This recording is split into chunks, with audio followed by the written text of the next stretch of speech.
Rally નીકળી અને એની પાછળનું કારણ હતું જમીન સંપાદનને લઈને તેમને યોગ્ય વળતર ચૂકવવામાં આવે, સમયસર વળતર ચૂકવવામાં આવે। ખેડૂતો ઘણા સમયથી આ મુદ્દે આંદોલન કરી રહ્યા છે અને આ મહારેલીમાં એ મહેસાણા હોય, એ સાબરકાંઠા હોય કે અરવલ્લી હોય કે પછી પાટણ, આ તમામ જિલ્લાના ખેડૂતો એકઠા થયા અને તેમણે માંગ કરી। रेलवे संपादन ने लईने अने जे अलग अलग जंत्रीना भाव नहीं मळी रह्या तेने लईने खेडूतो आजे महेसाणा समर्पण चौकी लईने कलेक्टरने आवेदनपत्र आपवा जवाना छे। मोटी संख्यामां अहींया खेडूतो जे छे ते आपणे जोवा मळी रह्या छे। जे प्रकारे वात करवामां आवे तो जे विविध कंपनीओ द्वारा तेमनी जे विविध जे कही शकाय के मांगणीओ छे तेने लईने आजे धरણા प्रदर्शन अने तेनी साथे साथे तेओ विरोध प्रदर्शननी साथे साथे तेओ कलेक्टरने आवेदनपत्र पण आपवाना छे। खेडूतो आपणी साथे छे तेमनी साथे आपणे वात करीशुं।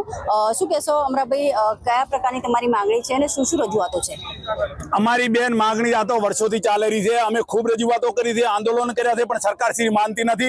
अमने फक्त ने फक्त अमारा विस्तारमां 20 रुपया मीटरना आप्या छे। उद्योगपतिओने 5000 ने 10000 रुपयाना खेडूतोने एटले के उद्योगपतिओने भाव आप्या छे नेताओनी भागीदारीनी। अमने तो सरकार श्री जे संपादन जमीनो करी होय ने पूरतो वळतर आपे, जे जमीननी किंमतो होय एना अनुसंधाने आपे। सरकार श्री तो वातो करती होय के खेडूतोने बमणी आवक थशे तो तमे 4 गणी जेवी रीते आवक कीधी छे तो 4 गणा करी अमने खेडूतोने भाव आपे एवी। हवे सरकार अमन तो एवुं देखाय छे के आ सरकार खेडूतलक्षी छे ज नहीं, खेडूतोने हैरान करे छे। उद्योगपतिओने तो फक्त ने फक्त बखत छे, खेडूतो ज हैरान थाय छे। सरकार खेडूतलक्षी होय तो आ निर्णय ले न के आवता समयनी अंदर आ गुजरातनी खुर्दी उपर आजनी बेठेली सरकारने भोगवવું કાઢવું પડશે। जय जवान जय किसान। ચોક્કસ જે પ્રકારે વાત કરવામાં આવે તો ખેડૂતો અત્યારે એક કહી શકાય કે ઉગ્ર ચીમકી પણ ઉચ્ચારી રહ્યા છે કે તાત્કાલિક તેમના પ્રશ્નોનું નિરાકરણ નહીં આવે તો તેઓ ગાંધીનગર સુધી કૂચ કરશે।